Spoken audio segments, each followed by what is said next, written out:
ความน้อมในองค์สมเด็จพระสัมมาสัมพุทธเจ้าทำคำสั่งสอนและพระอริยสงฆ์เจ้าผู้ประเสริฐข้าพเจ้าทั้งหลายจึงขอน้อมไปคุณส่วนนี้และขอเชิญไปคุณส่วนนี้มาประดิษฐานในดวงใจของข้าพเจ้าขอให้ดวงใจของข้าพเจ้าสงบระงับสติให้ดีมือขวาทับมือซ้ายขวาทับขาซ้ายถ้าพับเพียบก็แล้วไปตั้งกายให้ตรงดำรงสติเฉพาะหน้าอย่าเงยนักก้มนักใช้สาวลม กำหนดตั้งสติแล้วสาวลมหายใจเข้าออกอย่าง5-6 ครั้งสูบให้เต็มปอดเลยล่ะนี่จำได้นี่ลมเข้านี่ลมออกนี่ลมเข้านี่ลมออกพยายามกำหนดให้ดีๆตั้งสติให้ดีๆอย่าตั้งมากเกินไปอย่าเคร่งมากเกินไปมันจะเครียดแล้วมันน้อยได้อะไรอย่าบังคับมันใจไม่ต้องบังคับวางไว้เบาๆวางไว้ที่หัวใจนะวางไว้ที่เบาๆไม่สูงไม่ต่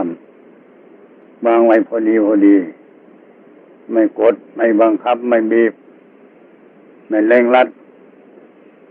นั่งให้สบายวางจิตนี่ให้สบายอย่าไปยุ่งเกี่ยวกับผู้ใดอารมณ์ต่างๆจะรูปเสียงกลิ่นรสสัมผัสอะไรต่างๆก็แล้วแต่วางไว้อุเบกขา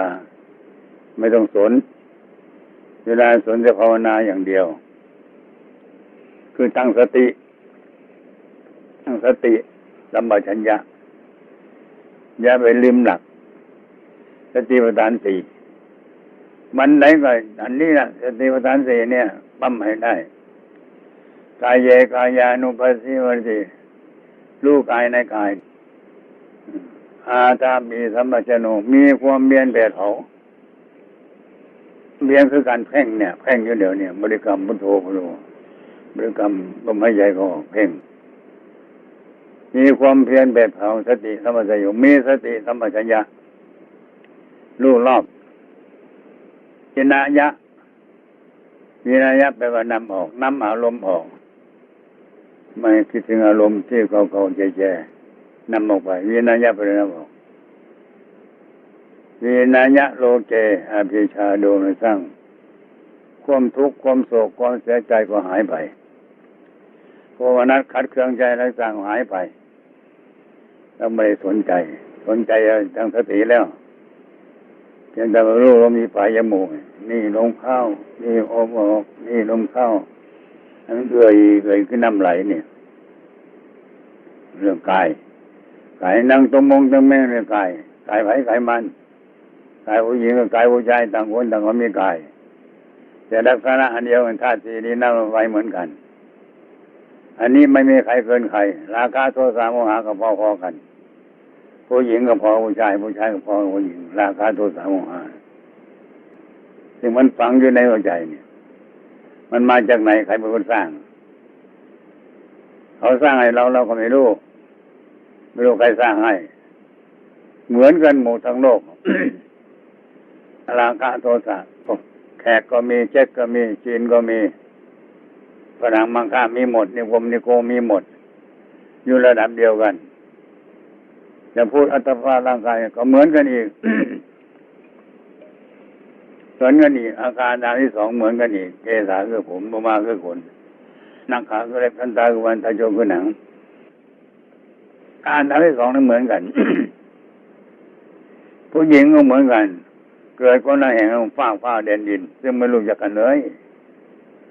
สัตว์สาวาสังมันก็มีเหมือนกันเสือจ้างเสือมันก็มีเหมือนกันแต่ว่าความสัญญาอารมณ์ของเขามันมีสัตว์เขามีอยู่มีเฉพาะเราเนี่ยอารมณ์มากกว่ามนุษย์มนามีปัญญาอารมณ์มากกายจะสองเวทนาสิเวทนา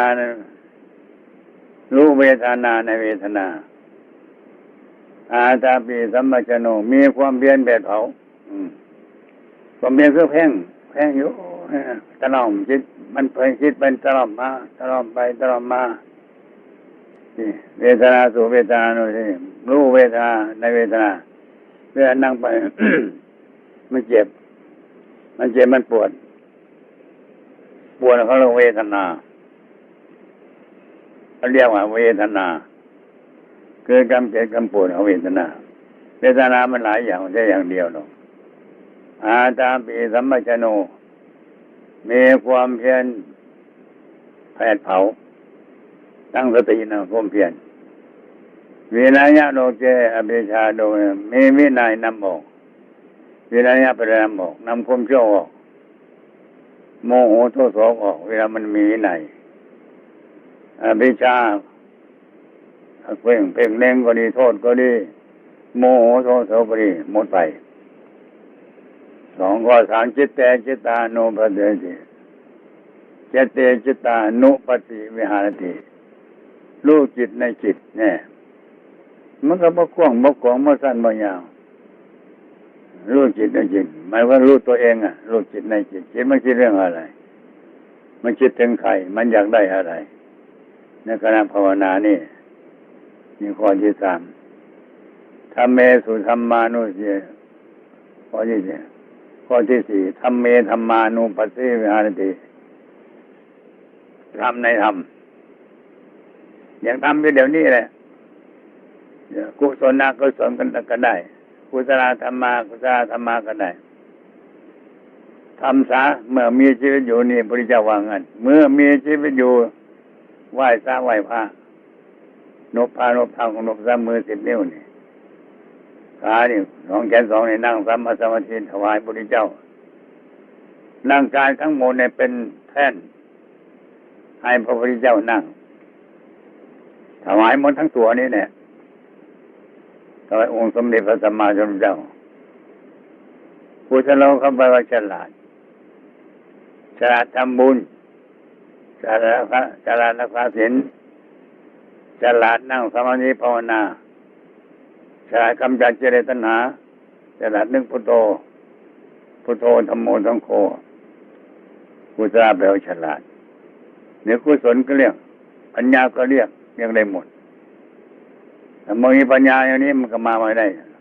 มาวัดไม่ได้นี่อุตสาหมาการงานทั้งบ้านทั้งช่องอุตสาหมา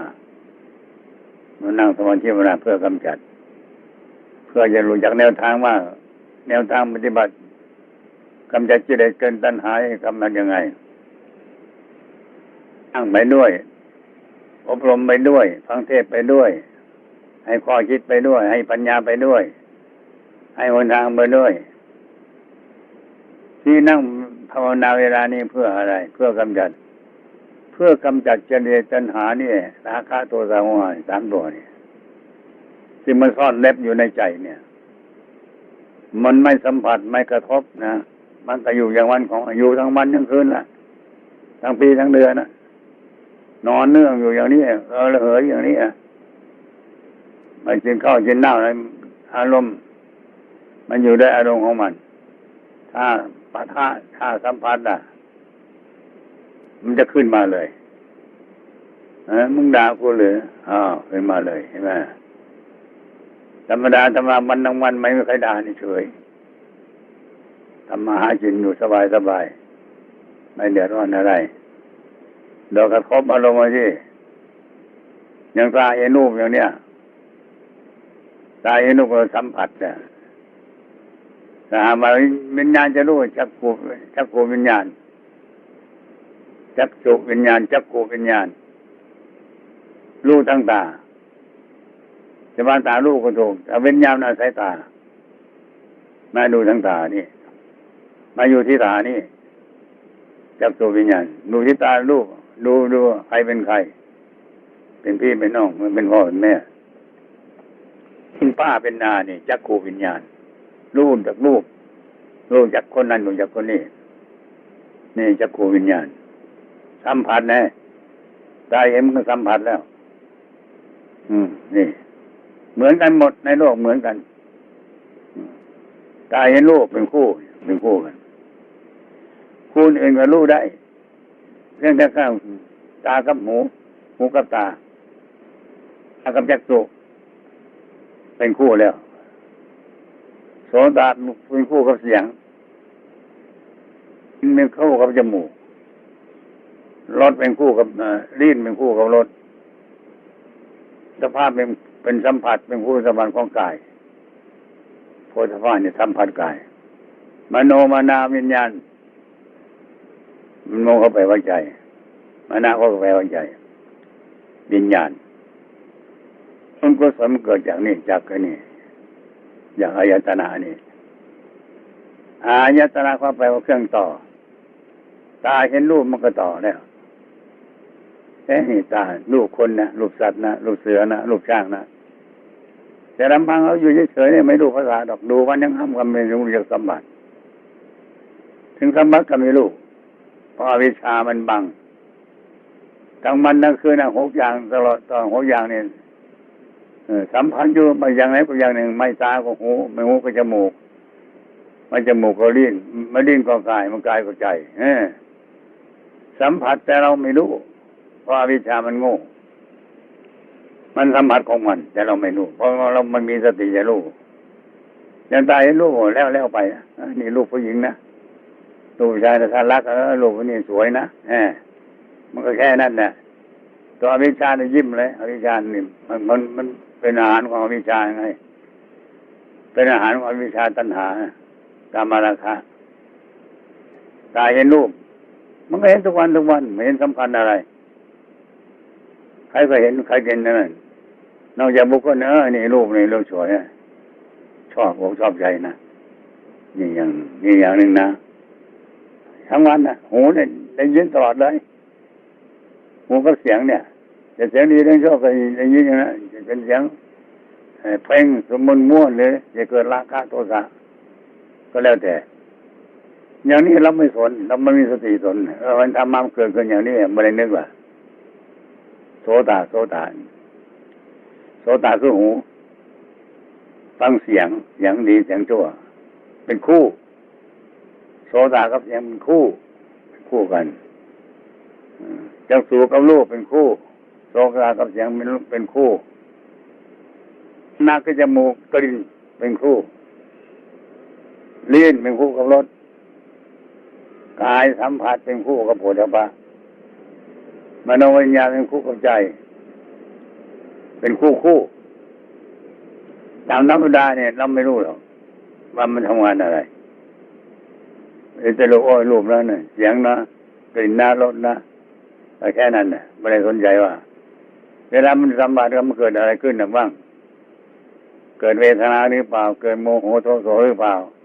เกิดราคะตัณหาหรือเปล่ามันพิสดารอีกต่อเนี่ยของมันอีกเพียงมันจะเห็นเฉยๆเห็นน้ำยังคิดจะต่อไปอีกยังตาเห็นรูปอย่างเนี้ยมันยังพรรณนาอีกมากมายก่ายกองกว่านี้รูปนี่น่ารักนะน่าจังนะสวยนะอะไรต่างๆมันพรรณนาไปหมดเห็นไหมมันจะเห็นเฉยๆพอเห็นแล้วมีความหมาย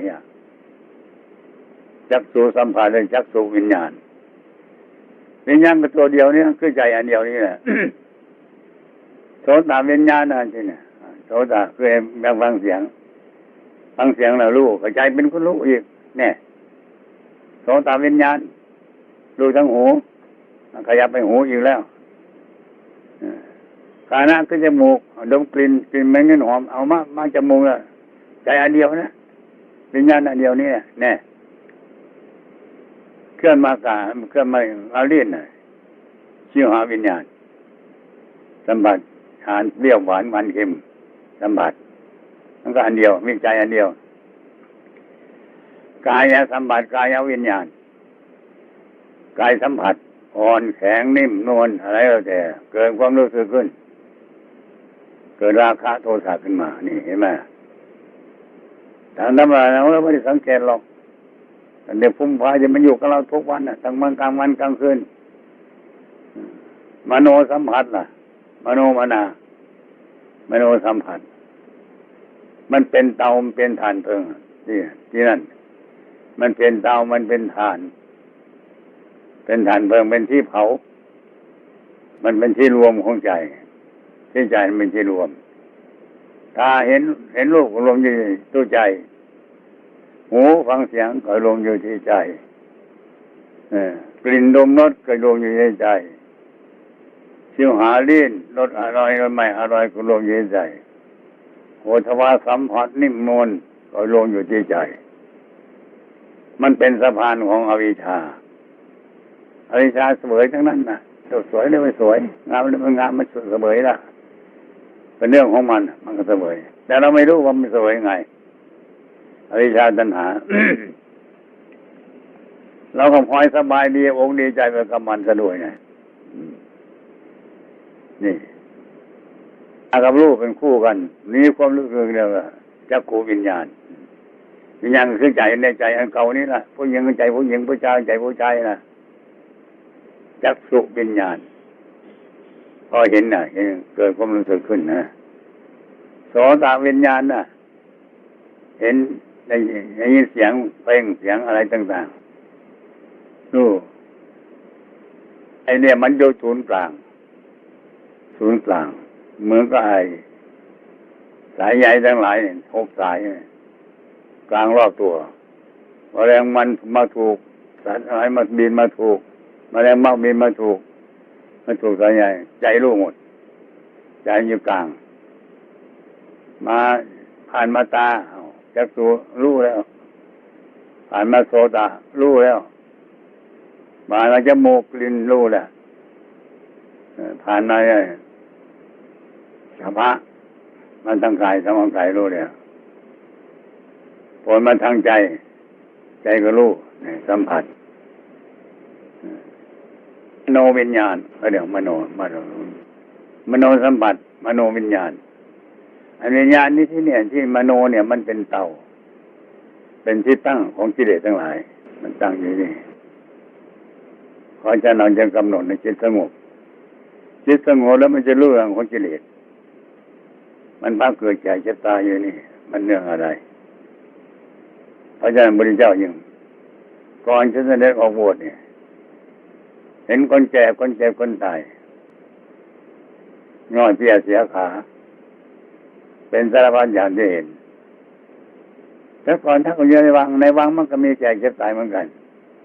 แต่ว่าในวังนั้นเขาเตรียมตัวไว้คนไหนคนแก่คนตายรีบเอาออกไอ้เป็น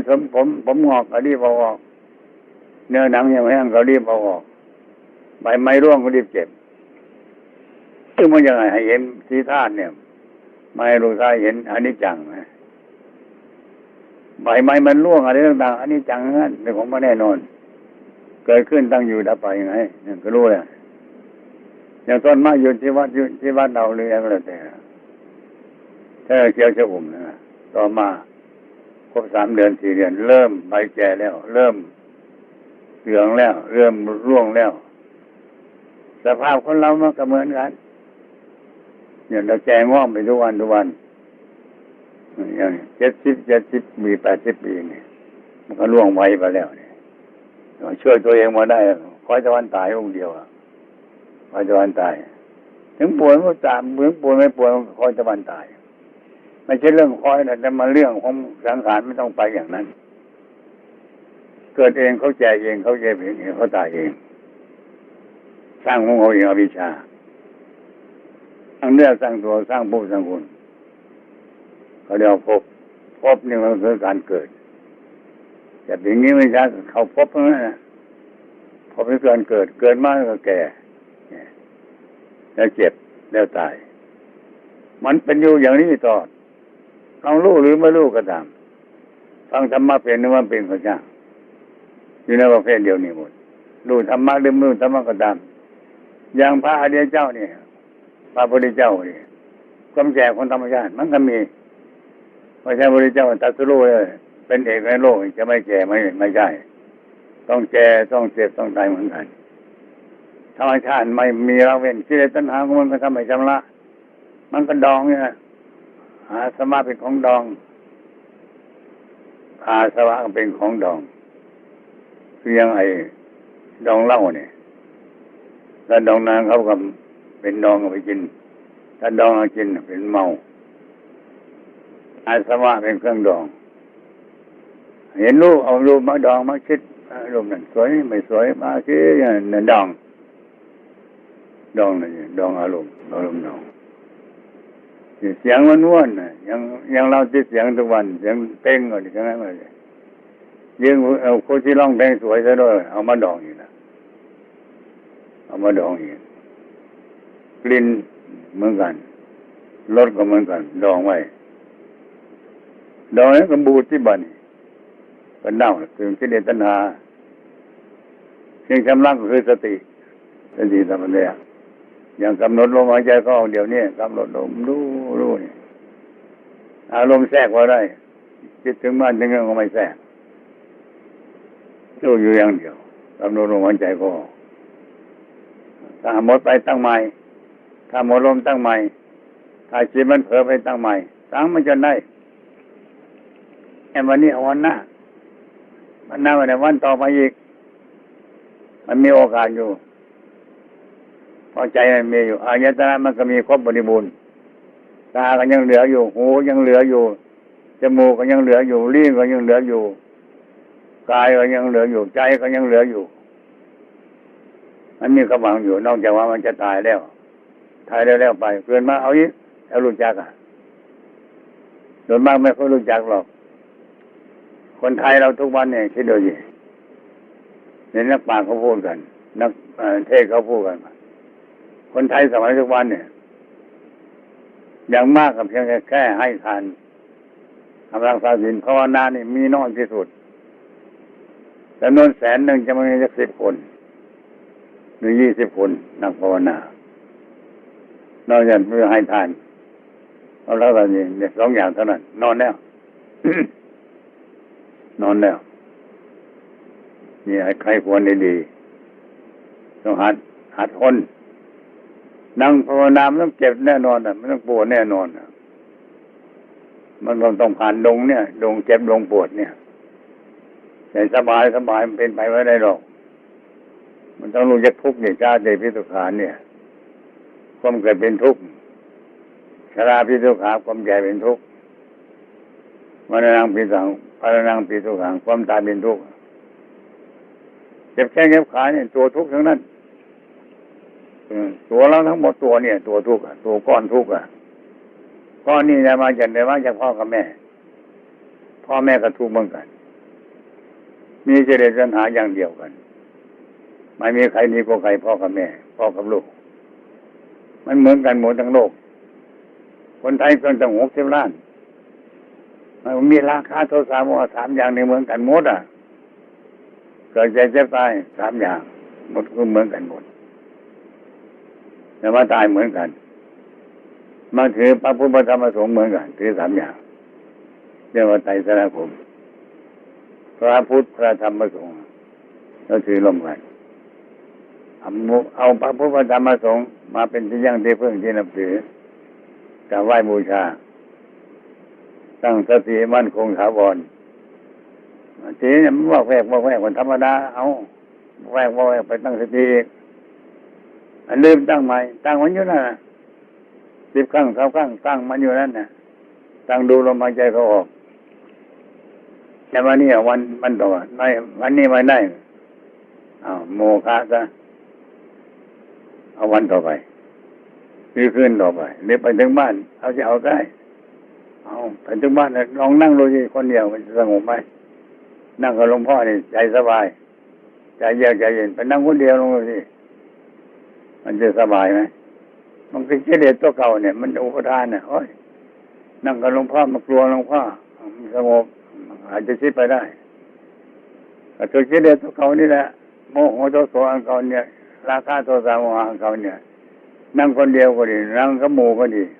แต่กิเลสตัวเดียวตัวเก่านี่กายอันเก่านี่สะธรรมโมสนันตโกสนันตโนเอสะธรรมโมสนันตโนธรรมะเป็นของเก่าราคะก็ของเก่าโทสะก็ของเก่าโมหะของเก่าเกิดแก่เจ็บตายก็ของเก่าอะไรใหม่มีไหมไม่มีดอกใหม่มันมีใหม่มีแต่เก่าเท่านั้นสำรวจทุกชมเป็นทุกวันพิจารณาดูดิไอ้ของใหม่เอสะธรรมโมสนันตโนธรรมะเป็นของเก่า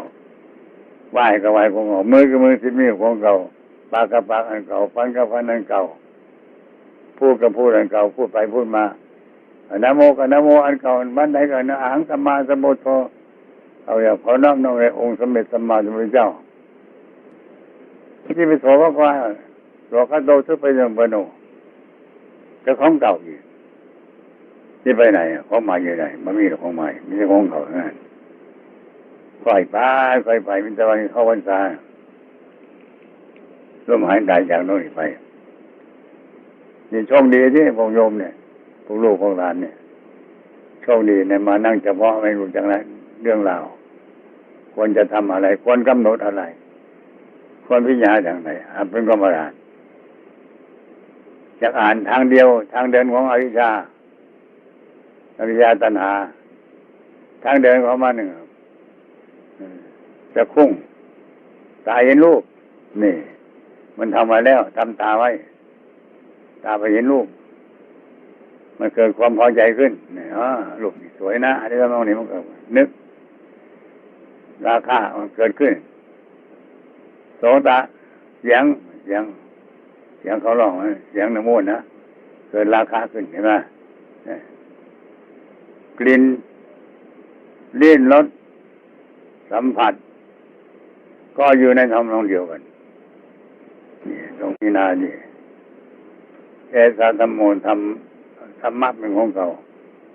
ยังศีลห้าเนี่ยศีลแปดเนี่ยคิดดูสิเราได้ใหม่มาจากไหนมันมีหลักใหม่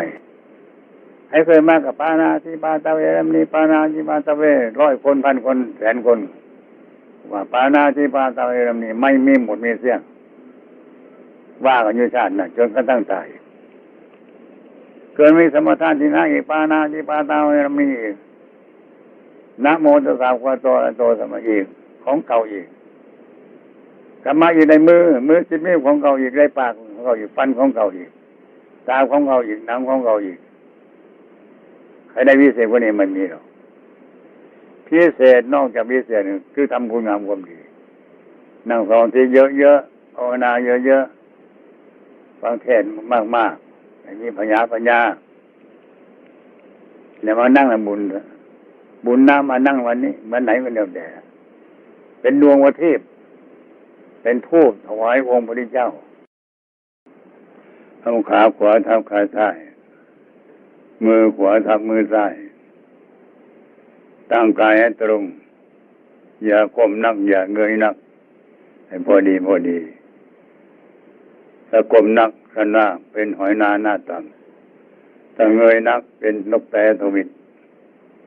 ให้พอดีมีจังหวะกาโกนยังภาวนานี่เป็นธรรมดาถ้าทำถูกมันก็ภาวนามันก็เร็วใจสงบง่ายใจเย็นง่ายถ้าไม่ถูกเรื่องขัดข้องเมื่อขัดข้องก็วุ่นวายขัดข้องวุ่นวายไม่สะดวกแล้วก็ไม่สงบด้วยวางร่างท่าทางให้สง่าผ่าเผยอันดับแรกเขาก็กำหนดลมหายใจเขาออกยืดตัวขึ้นสาวลมก่อนสาวลมจาก5 ครั้งนี่ลมออกนี่ลมเข้านี่ออกอย่าเร็วนักยาวๆให้มันเต็มปอดหายใจเต็มปอดแล้วกันสัก5-6 ครั้งจนจำได้ว่านี่มันออกนี่มันเข้าชัดเจนวิธีฝึกหัดเบื้องแรกสูบลมยาวๆจาก5 ครั้งสูบออกสูบเข้าสูบออกสูบเข้าออกเป็นออกเข้าเป็นเข้าคือเรื่องของมันก็ออกเป็นออกอยู่แล้วเข้าเป็นเข้าอยู่แล้วมันไม่สลับกันหรอกเมื่อกำหนดได้นะระวังอันนี้กำหนดลมหายใจออกตั้งสติให้ดี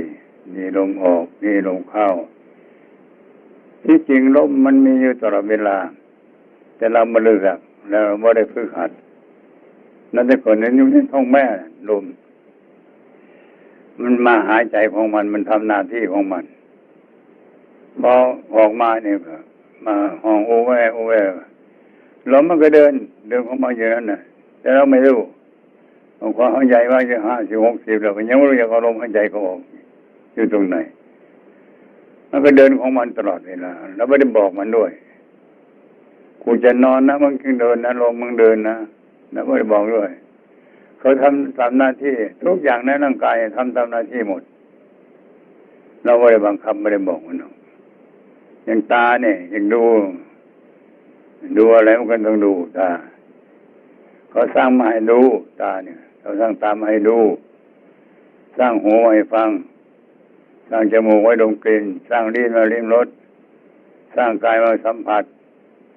สร้างการสร้างใจมารับอารมณ์ดีอารมณ์ชั่วเขาด่ามาพับเนี่ยเกิดโมโหคนนั่นเห็นไหมนั่นนะเดี๋ยวอารมณ์โกรธอันนั้นแรกพุทธศาสนาสอนเรื่องกายกับจิตมีสองอย่างถ้ามีธรรมะรูปธรรมนามธรรมพูดตามธรรมดาเนี่ยกายกับจิตกับกายแก่ร่างกายเรานั่งอย่างนี้เนี่ยหรือรูปธรรมนามธรรมกับใจรูปธรรมในแก่เป็นรูป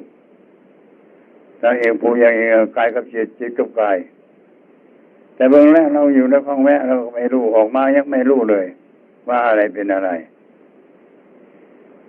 มารู้ก็ต่อเมื่อเราในการรับการศึกษาแต่ว่าการที่อุปทานยึดถือมันยึดมันถือมันเนี่ยมันมีแต่เมื่อแรกนะมีใครบอกว่ามันก็ยึดถือตาของกูหูของกูจมูกของกูลิ้นของกูกายของกูใจของกูบางทีก็เรียนจากพ่อแม่บางทีก็ไม่เรียนมันปรากฏขึ้นเองธรรมชาติมันสร้างไว้หมดในตัวเราเนี่ยอาการทั้งที่สองก็สร้างไว้อายตนะหกก็สร้างไว้ศีลห้าก็สร้างไว้ตัวศีลเนี่ยคือตัวเราเนี่ยขาสองแขนสองก็หนึ่งก็ห้าขาสองแขนสองหัวหนึ่งมันก็ห้าเนี่ยศีลห้ามาอยู่ตรงนี้ศีลห้าแต่ว่าศีลห้านี่มีก็จริงแต่ว่าเราต้องมีการเว้นถึงจะเป็นศีลมีศีลห้าอยู่ก็จริงแต่ก็มีการเว้นปานาติปาตาเมรมณีเว้นจากการฆ่าสัตว์มันก็เป็นตัวศีลขึ้นมาถ้าโมเว้นก็ไม่เป็นศีลอย่างต้นไม้น่ะเราเอาไม้มาทำบ้านเป็นขอนไว้ได้มันมาต้องเลื่อยซะก่อนมันตีเป็นกระดานซะก่อนมาตบกบมาใส่ซะก่อนจึงทำเป็นบ้านในช่องได้นี่ก็เหมือนกันนะศีลมีอยู่แต่มันเก่ามาขูดมาเก่าซะก่อนมันสนับสนุนซะก่อนขาสองแขนสองหัวหนึ่งไม่อยู่เป็นเปลือกมันศีลห้าแล้วเปลือกมันศีลเนี่ยศีลห้ามันเมื่อเกิดมาพ่อของฉันในเบื้องแรกจะทำไม่รู้เราเป็นเด็กหลวงพ่อก็ไม่รู้เหมือนกันว่าศีลห้าคืออะไรเวลาโน้นไปปรึกษาหาเรื่องจากครูบาอาจารย์เพื่อนเทศในฟังศีลห้าก็อยู่ที่ตัวเรานี่ธรรมะ80,000อยู่ที่ตัวเรานี่พูดงั้นแต่เราก็ไม่รู้ต้องไปศึกษาถึงจะรู้ว่าอันไหนเป็นอันไหนคนเราต้องศึกษาต้องฟังไม่ศึกษาไม่ฟังไม่รู้หรอกใครต่อใครเหมือนกันแต่ข้างวิชาการหรือโรงพยาบาลหนึ่งกันที่เขาไปศึกษาได้เป็นด็อกเตอร์อะไรต่างๆข้าหลวงเขาก็ต้องเรียนต้องอ่านต้องศึกษาทั้งนั้นอย่างพระศาสนาเนี่ยเหมือนกันพระศาสนาเนี่ยยังมโหมหาประเด็น9 ประโยค8 ประโยค5 ประโยคท่องต่อไปท่องเขาไปท่องทั้งวันทั้งคืนท่องคาถาของพระพุทธเจ้าอย่างที่เราสวดมนต์น่ะสวดมนต์พุทธวาระหันตาโยสุตระกะโตอะระหังสัมมาสัมพุทโธอันนี้ท่องทั้งนั้นเราใช้กำลังเราทั้งนั้นคนเรามันมีมันสมองทุกคนน่ะมันสมองฝังอยู่ที่หัวของเราเนี่ยมีทุกคนน่ะในตัวของเรานี่ธรรมชาติมันสร้างให้หมดในตัวเราเนี่ยธรรมชาติมันสร้างให้แต่ว่าอวิชชาสร้างก็ยิ่งแต่ว่าธรรมชาติมันสร้างอย่างตาเนี่ยมันก็จ่อให้ไปดูตาเนี่ยมันสร้างมาให้ดูหูมันสร้างมาให้ฟัง จมูกมันสร้างให้ดมกลิ่นลิ้นสร้างให้ลิ้มรสกายมันสร้างไว้สัมผัสใจมันสร้างไว้เพื่อรับอารมณ์จะว่าอวิชชาหรืออะไรก็อวิชชาหรืออะไรก็ไม่รู้สร้างเป็นปัจจัยเรียกว่าอายตนะหกภาษาบาลีอายตนะหกอายตนะแปลเครื่องต่อตายเห็นรูปต่อแล้วเนี่ยหรือผู้ยักคนยักสัตว์สาวะทั้งจะผู้ยักคนชื่อนั้นคนชื่อนี้มันรู้เขาสร้างไว้เพื่อให้ตายรูปอายตนะแปลเครื่องต่อพอเห็นรูปมันต่อโสตคือหูสร้างไว้ฟังเสียงอย่างหลวงพ่อเทศอยู่นี่พวกลูกนั่งอยู่นี่ก็ได้ยินเนี่ยต่อนะหลวงพ่อเสียงต่อเสียงโสตได้ยินเสียงต่อมันจมูกดมกลิ่นก็ต่อแล้วนะลิ้มรสอาหารหวานไม่หวานก็ต่อแล้วกายสัมผัสว่าเขาตีเจ็บแสบขึ้นมาหนึ่งสัมผัสใจคือใจคือมโนคือใจเนี่ยเป็นผู้ดูแลกายนี่เป็นผู้ปกครองประเทศของเราประเทศคือกายนี่มีพุทธภาษิตอันหนึ่งว่าปฏิโลปเดสวะโทจะพเปจกตาปุญญาตาอัตตาสมาวิตาเอตมังคณุตังปฏิรูปประเทศเนี่ยตัวเรานี่เป็นประเทศอันหนึ่งริโรเดสาวาโซจาตัวเราแต่ละคนเนี่ยยอมผู้หญิงเหมือนกันผู้ชายเหมือนกันเป็นประเทศแต่ละคนปฏิรูปรูปดีหูดีตาดีจมูกดีร่างกายดีไปรูปประเทศไม่เสียไปประเทศเสียหูหนวกตาบอดนั่นประเทศเสียหูก็ตาก็บอดหูก็หนวกอวัยวะของพวกเสียนี่ประเทศมันเสียปฏิรูปลูกเสียลูกไม่ดีเกิดมาไม่สมประกอบเห็นไหมเนี่ยก็เพราะกรรมของเรา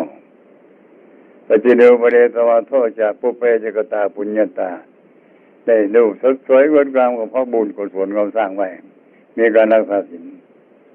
ปุเปจกตาปุญญาตาชาติก่อนเคยทำบุญมาเคยรักษาศีลมาเคยไหว้พระมาเคยนั่งสมาธิมาเคยให้ทานมาชาตินี้ก็มาทำบุญทำทานอีกมาไหว้พระเจ้าสมุนอีกจะว่าปุเปจกตาปุญญาตาปุเพก็ไม่เอาชาติก่อนทั้งบำเพ็ญทั้งนั้นพระพุทธเจ้าก็สร้างบำเพ็ญมาสี่ชาติอย่างโมคคราธานิบุญนี่ก็สร้างบำเพ็ญมาถึงชาติปัจจุบันนี่จึงได้บรรลุจึงเห็นธรรมะก็ธรรมะอันเดียวกันนะฟังอันเดียวกันจะไม่เข้าใจบางคนก็เข้าใจบางคนก็ไม่เข้าใจอย่างหลวงพ่อเขาเทศน์ทุกวันเทศน์ธรรมมุขเทศน์เนี่ยจำ4 ข้ออย่างที่เคยเล่าให้ฟังในรัฐบาลเนี่ยเป็นลูกเศรษฐีไปฟังเทศน์พระพุทธเจ้าถูกจิตถูกใจพระเจ้าเลือกคนธรรมะให้ถูกต้องคนนี้ถ้าฟังธรรมะนี่จะออกบวชฟังธรรมะ4 ข้อจะออกบวชธรรมมุขเทศน์แปลว่าทำออกจะออกแบบไหนก็แล้วแต่จะออกแบบนุ่งผ้าขาวหรือจะออกแบบนั่งรักษาศีล 5 ศีล 8หรือจะออกแบบนั่งสมาธิภาวนาหรือมันมีหลายแบบในแบบนึงแบบเดียวที่สุดคือออกบวชแต่บางครั้งทำ4 ข้อเนี่ยต้องออกบวชลูกเศรษฐีคนนั้นชื่อรัฐบาลชื่อนายรัฐบาลชื่อเขาแล้วก็ไปฟังเทศน์พระเจ้าก็มองเห็นอุปนิสัยอย่างพวกเรานี่ถ้าบ่มีบารมีจะไปเจอพระเจ้าองค์ใดองค์หนึ่งจะมาข้างหน้าเพราะเมตตาไปเจอขอบวช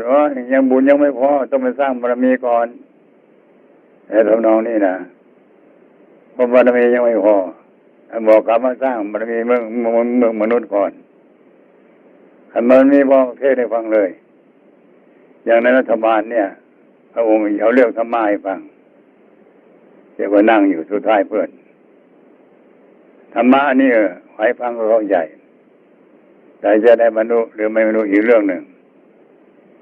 โลกคือชรานำไปโลกคือชรานำไปข้อหนึ่งเนี่ยพูดอย่างเนี้ยมันทั่วโลกเลยแต่ก่อนเรานั่งยินเลยก่อนเราเป็นเด็ก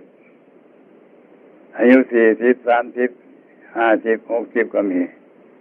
มันนำมาอย่างไงโลกคือชรานำไปมันนำมาอย่างไงแต่ก่อนเป็นเด็กเนี่ยหนังกับหนังเด็กตากับตาเด็กหูกับหูเด็กหนังกับหนังเด็กกระดูกเด็กผู้หญิงมีมันกันหมดเลยทั่วโลกจักรวาลเนี่ยกี่ล้านคนเมืองประเทศหมดประเทศ10,000 ล้านหรือเปล่าอย่างคนไทยก็60 ล้านแล้วอย่างลาวก็5 ล้านเนี่ยเมื่อกี้นี่ก็เกือบ1,000 ล้านเนี่ยโลกคือชรานำไปมีทุกคนเลยมีทุกประเทศเลยนำไปรู้ไปถึงตายเข้าโรงไปเห็นไหมโลกคือชรานำไปนายรัฐบาลก็นั่งกำหนดนั่งรับตาฟังข้อที่สองไม่มีอะไรเป็นของตัวว่ามือของเราหรือตาของเราหรือจมูกของเราลิ้นของเราหรือความยึดถือของมันตาของกูมือของกูลิ้นของกูจมูกของกูกายของกูใจของกูแต่ก่อนหลวงพ่อฟังไม่รู้เรื่องแต่เพิ่นออกมาบ่นไม่ไหว7-8 พรรษายังไม่รู้เรื่องเลยไล่ตาของกูหูของกูจมูกของกูลิ้นของกูกายของกูใจของกูมันยึดถือว่าเป็นของมันที่จริงไม่ใช่เนี่ยไล่ไปไล่มาไม่มีไล่ไปไล่มาไม่มีไล่ไปไล่มาไม่มีผมเจตาผมโลมาขนนาคาเดชตาวันตาโจนังผู้ชายอยู่ไหนมีแต่ผมมีแต่ขนมีแต่เล็บมีแต่ฟันไล่ไปไล่มาผู้หญิงอยู่ไหนผู้หญิงไม่มีนี่ก็มีคือเจตาคือผมโลมาคือขนนาคาคือเล็บอันตาคือวันตาโจคือหนังนายขออยู่ที่ไหนมีแต่โนตัวหนังสือได้ไปไหนมาแล้วไม่มีอะไรเลยนี่เห็นอยู่นี่เนื้อหนังมังสังนี่จึงว่าไม่มีอะไรเป็นของตัวแล้วมาเกิดก็ไม่มาแต่ตัวเปล่ามาเกิดจะได้ไปล่ะอะไรไม่ไปแล้วที่หวงแหนเงินทองของเจ้าไป10,000ไป1,000เป็นแสนเป็นล้านสายสร้อยตุ้มหูมีเยอะแยะเขาไม่ได้สักอย่างแม้กระทั่งเนื้อหนังมังสังมาเป็นของเราเป็นของกูเนี่ยตาของกูหูของกูจมูกของกูลิ้นของกูกายของกูใจของกูเนี่ยที่ใช้ทุกวันเนี่ยยังเอาไปบ่ได้เลยทิ้งไปในโลกทั้งหมดกระดูกกระเดึกทิ้งไปหมดที่หวงแหนมาที่ว่าของกูไม่ใครเอาเลยสักคนดูพ่อแม่ของเราปู่ย่าตาทวดเด้ปู่ย่าทวดก็ไปแล้วมันได้ทุกอย่างนี่ข้อที่2ข้อที่3ไม่มีอะไรเป็นที่ต้านทานไม่แก่ก็ต้านทานบ่ได้ไม่เจ็บก็ต้านทานบ่ได้ไม่ตายก็ต้านทานบ่ได้ข้อที่3ไม่มีอะไรที่ต้านทานเป็นธาตุของตัณหาข้อ4บกพร่องอยู่เป็นนิดเราหาทุกวันหาเงินหาทุกวันกินทุกวันหาทุกวันถ่ายทุกวันกินแล้วก็นอนแล้วก็กินบกพร่องไหมก็บกพร่องอยู่เป็นนิดเดี๋ยวครับมันอยากจะกินเขาอีกก็ได้ก็นอนอีกนะถือว่านอนอีกบกพร่องไหมบกพร่องอยู่เป็นนิดในรัฐบาลฟังเทศน์พระพุทธเจ้ากำหนดคิดสงบแล้วยังกูก็สงบหมดแน่ทางเปิดโปร่งคือการบวชพอเลิกลาเข้าไปหาพระพุทธเจ้าขอบวชพระพุทธเจ้าว่าบวชไม่ได้ดอกยังไม่ได้พระบิดาแม่ก่อนลาพ่อลาแม่ก่อนถึงจะบวชได้ก็นึกว่าแม่เราเนี่ยรักเราเมื่อขนาดไหนคงเอามาให้บวชดอกจะได้มาให้บวชแน่พอกลับไปถึงบ้านกินข้าวกินปลาเสร็จเรียบร้อยก็เข้าไปหาแม่ขอลาบวชแม่เต้นพังเลยแม่ชาตายลูกของแม่รักลูกเหมือนกับดวงตาให้บวชไม่ได้หรอกแม่ก็สอนลูกเลยนะ มีทางอื่นทั้งหมดเยอะแยะไปมันจะไม่ต้องบวชเสมอไปมีเงินมีทองให้ทานอะไรสร้างกฐินก็ได้สร้างวิหารก็ได้สร้างสนมสนาก็ได้สร้างกฐินก็ได้รักษาศีล5 ศีล 8ก็ได้มีทางทั้งหมดเยอะแยะแต่ต้องใส่ว่าไม่เอาต้องบวชให้ได้แม่ก็เลยว่าเลยห้ามไม่ให้บวชลูกเดียวที่เราแม่มาให้บวชก็อ่อนวอน2-3 ครั้งไม่ให้บวชเชียงก็อดข้าวทางเดียวต่อสู้แม่มาเนี่ยอดข้าวไม่ได้บวชตายก็ตายแม่เอาอดข้าวอดข้าวแม่ก็นึกว่าลูกชายจะทำเล่นว่าก็ได้4 วันพอดีเพื่อนมาเยี่ยมไปถามเขาดูที่สหายแกน่ะอยากบวชแนวอดข้าวต่อต้านแม่เวลาเนี่ยแล้วมาถามนี่เขาจะอดกี่วันอดข้าวสหายเขาได้ไปถามเป็นไงเพื่อนอดข้าวเป็นไงอาตมาบอกว่าอดข้าวเพื่อจะให้แม่เนี่ยอนุญาตให้บวชเธออันเดียวจะบวชจะอดข้าวนานอะไรจนกระทั่งตายหรือไงถ้าแม่ว่าให้บวชเอาให้ตายเลยจะทำถึงกับพอแรงเนี่ยตายบวชก็ต้องตายที่นี่ก็เลยไปสหายเลยเข้าไปหาแม่รัฐบาลบอกว่าเขาจะบวชเขาจะยังจะบวชถ้าแม่ไม่ให้บวชเนี่ยเขาจะอดข้าวจนตายแม่จะเอาทางไหนจะเอาให้ตายหรือหาว่าจะเอายังอยู่ถ้ายังอยู่นะเขาเมื่อเขาบวชเขาจะต้องมาหาแม่อยู่ถ้าเขาอดข้าวเนี่ยเขาตายแม่วันนี้ทางจะเห็นหน้าเขาหรอกเมื่อตายก็แล้วเขาแล้วไปแม่ก็ใหญ่อ่อนตกลงให้บวชแน่จริงได้กัน4 วันดีคือ5 วัน 5 คืนพอกันได้พาออกไป5 วันนี้จะบวชพอบวชเสร็จก็จะนำภาวนา15 วันเขาได้บรรลุเป็นพระอรหันต์ในวัยเบญจเพสเนี่ยแต่ก็มีการต่อสู้นะต่อสู้กิเลสก่อนนะไม่ใช่จะบวชได้ง่ายพอบวชปั๊บบรรลุปั๊บไม่ใช่มันต้องไปอบรมต้องไปนั่งสมาธิภาวนาต้องมากำหนดบุญเก่ามีเราไปเพิ่มกับบุญใหม่บุญเก่าบุญใหม่เพิ่มมันขึ้น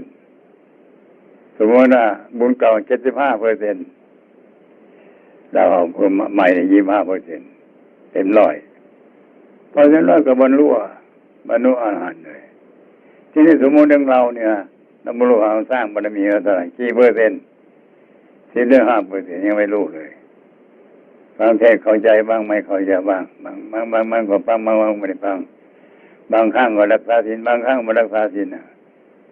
รุ่มดอนนี่ควรทำนะของคนโกดี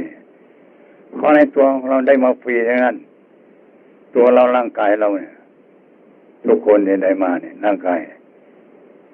ตัวรูปทำนามธรรมเนื้อกายเนี่ยได้มาฟรีทั้งนั้นตาก็ฟรีหูก็ฟรีจมูกก็ฟรีกายก็ฟรีใจลิ้นก็ฟรีใจกายก็ฟรีใจก็ฟรีฟรีหมดพ่อแม่ให้แบ่งปันส่วนจากพ่อแม่ให้ตาพ่อแม่ให้หูพ่อแม่ให้จมูกพ่อแม่ให้ลิ้นพ่อแม่ให้กายโมแม่นตั้งใจในตั้งหากใจเราเห็นรู้สึกคิดนึงต่างหากนอกจากฟรีหมดอยากนอนก็นอนอยากนั่งก็นั่งอยากกินก็กินโอ้ยได้สารพัดอย่างเลยสะดวกที่สุดแต่เราไม่รู้จักว่าไอ้กายได้มายังไงกายใจได้มายังไงบางทีอาจจะไม่ได้คิดก็ได้เพราะฉะนั้นเราต้องพยายามทางท่านบารมีในรัฐบาลก็ได้เป็นพระอรหันต์ไปพอดีไปเยี่ยมแม่ไปแวะนอนอยู่สวนพระเจ้าแผ่นดินวันหนึ่งพระเจ้าแผ่นดินไปเที่ยวสวนพระเจ้าแผ่นดินอายุ60แล้วพระเจ้าแผ่นดินเขาไปสวนไปเห็นพระรัฐบาลปรากฏอยู่เห็นพระเหลืองห้อยอยู่เลยเขาไปถามมองไปมองนี่ลูกเศรษฐีในเมืองนี่ว่าเลยไปถามรัฐบาลท่านเห็นเหตุถึงออกบวชตามธรรมดาคนนำบวชมี3-4 ประการ 1แก่ชราไม่มีใครเลี้ยงนี่ออกบวชได้2เป็นโรคเป็นภัยออกบวชได้ สามจริงๆแน่อาตมาถามว่าอาตมาบวชไม่อย่างนั้นหรอกบวชพระพังธรรมะพุทธเจ้าจึงออกบวชมีเหตุมีผลเอาเหตุผลในว่าอาตมาให้ข้าพเจ้าฟังนี่พระเจ้าแผ่นดินก็ยืนนะยืนพูดคนแก่เขายืนพูดตรงนั้นอาตมาประเทศอย่างที่ว่าให้ฟังนี่โลกคือชรานำไปเห็นไหมมหาภพิอายุทลาย60 ปีแล้วเนี่ยมันนำมายังหัวงอกแล้วอาตมาพลาดอย่างนี้เป็นแค่25 ปีมหาภพิ60 ปีเป็นพระเจ้าแผ่นดินมันนำมายังไงผมก็งอกตาก็ฟังหูก็ตึงไม่มืออะไรก็สั่นเนี่ยมันนำมายังไงพระเจ้าเทศน์ให้ฟังอย่างนี้อาตมาจึงออกบวชข้อ2ไม่มีอะไรของตัวพระเจ้ามหากษัตริย์พระเจ้าแผ่นดินน่ะทรัพย์สมบัติในวังเป็นของพระองค์เลยกี่เมื่อกี่ปีแน่พระองค์ก็จะจากมันไปแล้วกษัตริย์มีกี่คนตายอยู่ในเมืองนี้เป็นร้อยคนใครเอาไปบ้างเอาทรัพย์สมบัติไปบ้างไม่มีใครไปสักคนทิ้งอยู่ในโลกคือว่านี่มันมีอะไรเป็นของตัวระหว่างอย่างนี้อาตมาจึงบวชข้อ3ไม่มีอะไรมันจะต้านทานไข้ก็ต้านทานมาได้ป่วยก็ต้านทานมาได้เจ็บก็ต้านทานมาได้ตายก็ต้านทานมาได้ไม่มีอะไรเป็นที่ต้านทานแล้วข้อที่4บกพร่องอยู่เป็นนิดพระเจ้าแผ่นดินนั่งฟังยืนฟังโอ้อย่างนี้เหรออย่างนี้แหละมาเอาผิดพระเจ้าแผ่นดินก็เลยเกิดศรัทธานั่งลงกราบข้าพเจ้าขอถึงพระพุทธธรรมประสงค์ตั้งแต่วันนี้เป็นต้นไปคิดดูที่ขนาด60 ปีเนี่ยจึงมาเจอพุทธศาสนาจึงหัดภาวนาแต่นั้นหัดภาวนาบริกรรมพุทโธพุทโธพุทโธเรื่อยเลยจงเห็นธรรมะเข้าพระศาสนาไปเนี่ยคนเรามันลืมตัวโลกเคยชรานำไปต้องดูนี่ดูว่าปัจจุบันเนี่ยเดี๋ยวนี้ก็ดูได้นำมายังไงแต่ก่อนเป็นเด็กนี่แค่นี้ก็พอรู้สึกแล้วบางนี่เป็นคนกลางคนก็มีไม่มีอะไรเป็นของตัวเนื้อหนังบางต่างเนี่ยเราของเราอีกพอกี่วันมันก็จะจากเราไปแล้วอีกเมื่อกี่วันก็จากไปแล้วแต่วันนี้อะไรที่ต้านทานในหรือว่าจะไม่แก่จะตายเนี่ยต้านทานหมดได้แล้วก็บกพร่องอยู่เป็นเด็กกินอีกเข้ามาก็กินอีกนอนก็ตอนอีกนอนแล้วนอนอีกหาแล้วหาอีกทั้งวันทั้งคืนน่ะจนกระทั่งตายเห็นไหมเรียกมันไม่จบมันมีวันจบตายเกิดตายก็ไม่มีวันจบแต่บุญนะเนี่ยเราได้มาฟรีแล้วเนี่ยตาก็ฟรีได้มาจากพ่อจากแม่หูก็ได้มาฟรีจมูกก็ได้มาฟรีลิ้นก็ได้มาฟรีปากก็ได้มาฟรีในฟรีหมดเราจากพ่อจากแม่ได้มาฟรีทั้งนั้นควรแสวงหาคุณงามความดีมันควรรอช้าเอาปีนั้นก่อนปีนี้ก่อนมันโกหกกิเลสมันโกหกทั้งเพบางทีก็ขอให้ได้สามีก่อนลูกใหญ่ก่อน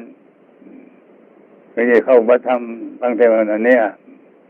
เป็นการโกหกเจ้าของทั้งนั้นเลยนะให้มีเงินในทองก่อนไหนมั่งมีที่สุขก่อนยืดสมุนโกหกเจ้าของทั้งนั้นแหละแต่คนตายมันไม่ว่าหรอกวันนั้นตายวันนี้ตายมันไม่บอกหรอกอย่างที่นามันดีๆนะจะไม่ทำสี่ข้อนี่อาตมาสอนอาตมาทุกวันสอนเจ้าของโลกเคยชรานำไปใ